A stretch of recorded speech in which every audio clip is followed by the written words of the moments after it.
All right, it is time for Monday Mirages, and this one is live from Jets training camp here at the Atlantic Health Facility in Florham Park, New Jersey, part of the Levack Blue training camp tour. Now, we will go to Bills camp tomorrow, Giants camp probably next week. Is that what we're looking at for that? I hope so. I don't know what Roger and Chris did to me. No, I'm just kidding. At some point in August, we will make it back to the Giants camp this year. Roger and Chris made such a bad impression at Giants camp. We're not welcome back. No, that's not true. So we're here at Jets camp, and it's time for everybody's favorite game, Monday Mirages. So Gaz gives us a scenario. We try to make sense of it. Is it real as means it'll happen again, or is it simply a mirage, as in it'll never happen again? You only saw it the one time because you were drunk, and just like that time at a party when the stuff happened you don't want to talk about.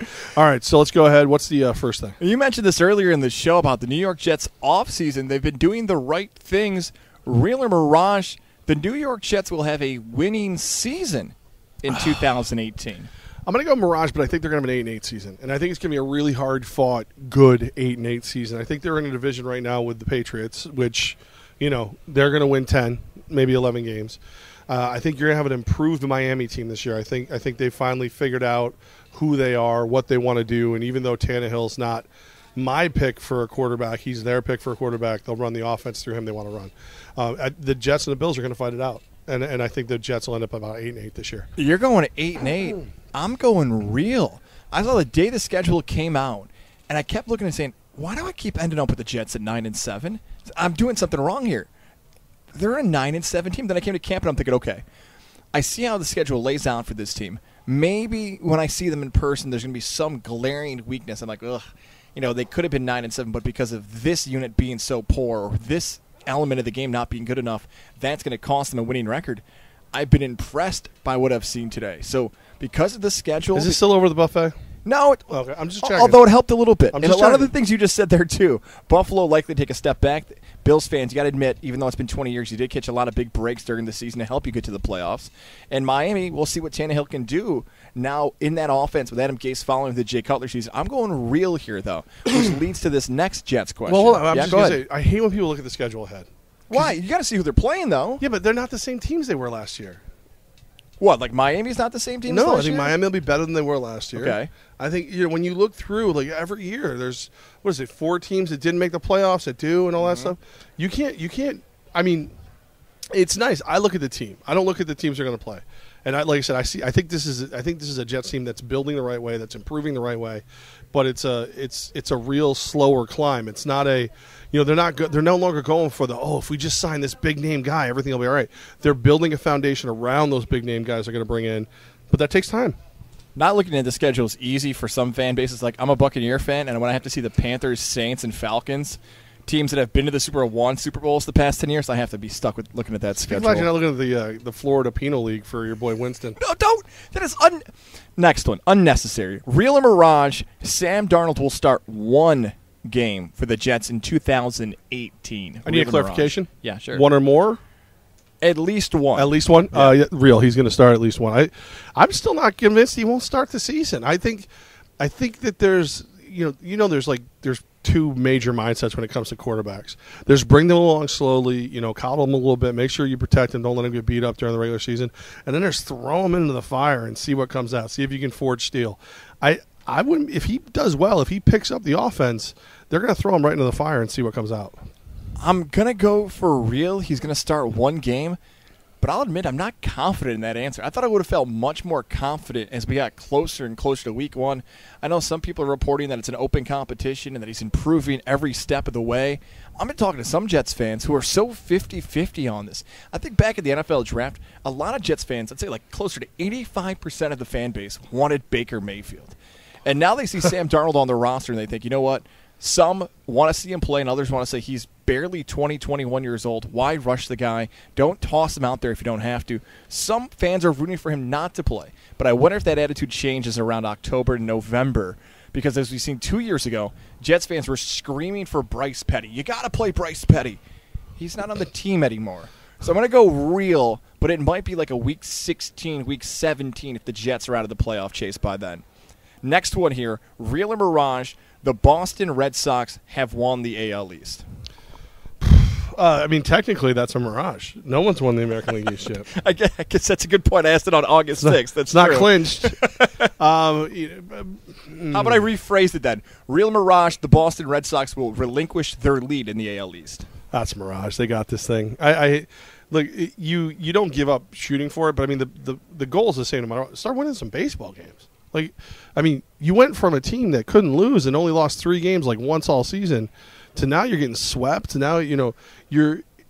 I don't know if it's a thing where you're believing your own press clippings or if it's something where the motivation is lacking at this point or something, whatever it is. But you watch the way they field the ball now, and it's just not the same. There's not the same intensity. There's not the same focus and attention to detail. They look like a bad baseball team the last, 7 games? Yeah. It's a mirage here. I'm glad other people did the math for us when we were driving here to Jersey today. It was Anita Marks and Chris Canty looked at the math, and they had said, for Boston to lose this lead, they would have to play about 500 average baseball for the rest of the season, and the Yankees would have to win anywhere between 75 to 80% of their games.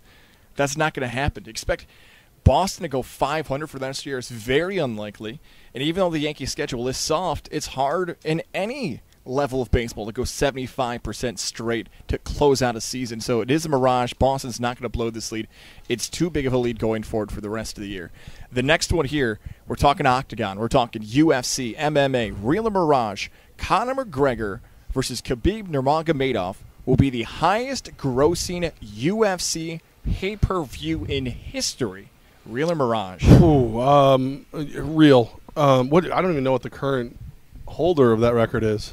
I think it is still McGregor versus Aldo, and I will double check on that. I think it's McGregor versus Aldo. If that's the case, that might actually hurt it because it's another one of those that didn't live up to the hype. Yeah, no, I think real, especially because they're going to market the living daylights out of this thing. Like whatever stock they still hold from the deals they've done with the WWE. Don't be shocked if you see WWE start to promote the big thing. This is going to be the biggest cash grab in the history of the UFC because I spent over $4 billion on that corporation and all my stars went away. So if Conor's coming back, I'm getting paid on that one. I'm going real here. Now, for those people who study this, the highest grossing UFC fights, the top 5, 4 of the 5 featured Conor McGregor. Now, I'll admit I was wrong. It was not Conor McGregor versus Aldo. It was Conor McGregor versus Nate Diaz 2. Wow. The rematch at UFC 202, $1.65 million pay-per-view buy, right? Yeah, McGregor has that type of pull. And no disrespect to Diaz, but Diaz can't really talk and hype up the fight like McGregor can. Now, Khabib Nurmagomedov may not be able to either. And I say Diaz. Well, he can, just not here. Right. Right. Diaz, every other word's the F word. It gets blanked out in everything that he says. Not free. It's my favorite F word. I think Khabib's just a better fighter at his weight class. It's going to be a more competitive fight. By the way, Aldo McGregor, 3rd all-time in UFC history when it comes to pay-per-view buys. Who was the top 5 that wasn't him? I think it was the UFC Frank Mir fight, or the UFC 200 it might have been. One of those two. It's a Brock Lesnar fight that's 4th, though. That's the one that snuck in there for the heavyweight title. Yeah. Well, UFC 200 wasn't for the heavyweight title, but nonetheless, this weekend's wasn't bad. Did you see? I heard Mighty Mouse, our guy, goes down at a split decision. Mouse, man, he just didn't look. He didn't look as comfortable as usual. Usually, he looks like he can't be hurt. I think he got tagged a little early, and it kind of changed his whole offense. And then the Dillashaw is just, he's just a bad man. Give me real, by the way, here, McGregor. The hype waiting for close to 2 years to see McGregor back inside the octagon will live up to the hype. I got 2 more for you. Okay. Real and Mirage, the President Donald Trump versus LeBron James feud is over after this weekend. This is the last we've heard of it. I'm going to say Mirage, and it's only because neither one of those individuals has ever met an online fight they would walk away from. When are we going to get our politics out of our sports? I just want sports, man. Like it's almost like when you're a kid and you're going to have the division plate because you don't want your vegetables touching your mashed potatoes or your mashed potatoes touching your meat. Like everything's touching everything right now, and I just want my meat. I want my sports. It's a mirage. This and the next top we'll touch on in about an hour again here. It's a mirage because when 2020 rolls around, I'm curious to see how professional athletes voice their opinions about politics in that year. Because if President Donald Trump decides to rerun for election in 2020, which he likely will, the athletes will be supporting whatever candidate may be running against Donald Trump. So then they're going to talk about certain situations. They're going to talk about wanting a new president. They're going to talk about the importance of an election. So Mirage, and definitely Mirage. This might just be the tip of what might be coming. LeBron versus Donald Trump and other athletes who may be going against him. Yeah, the president of the United States. Yep. The last one here, real or Mirage, Johnny Manziel was that bad in his Canadian Football League debut. All right. This pains me. I'm gonna say Mirage. Yes, all right. No, he was not good. Oh. He was not good by any stretch of the imagination. He proved that he is at best a Canadian Football League quarterback, but some of that was not his fault. There were two passes, two of his interceptions, where he scrambles, finds daylight, throws up a ball that should have been caught. Now, the only reason I'm not full on destroying the guys who should have caught the passes is they're not used to that. They're not used to a quarterback who's going to extend a play and throw them the ball later. But he looked bad, but the team made him look worse. They're not. Again, they're just not. They're not familiar with that. They're going to have to. Remember when he was on Gruden's quarterback camp? Yes. And Gruden broke out the footballs with no laces. And the pool noodles and everything else. Mm-hmm. You have to train your team on scramble drills with him. You have to train your team that the way wide receivers are taught when your quarterback scrambles, follow your quarterback, break off your route, follow your quarterback, come back to him, give him the easiest route possible. If your quarterback never scrambles, you don't learn that. Manziel's all over the field. You got to get open. You got to stay open. You got to keep your mind in the play all the way until the whistle, which.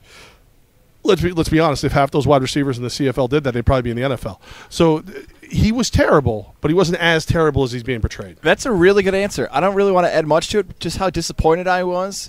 Because if he struggles in a Canadian Football League game, and a guy like Jeremiah Masoli is really good, and Masoli never relinquished his spot to Manziel, and now I have to say, well, if Manziel plays good in his second game, he might have a shot at the NFL. Well, Masoli's been good the entire season.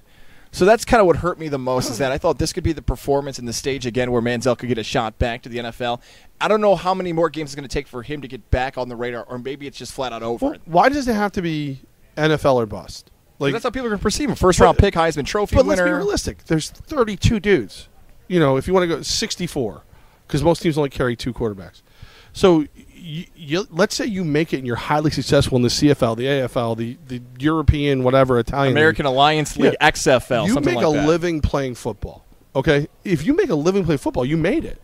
But just because you can't make that top tier doesn't make you a bad guy. It means you're a short guy that a lot of people weren't going to give a chance to in the first place. So, as much as I can't stand Manziel and the whole comeback season stuff, which is hysterical to me because you never had a job in the first place, I think the roof is too high for the guy.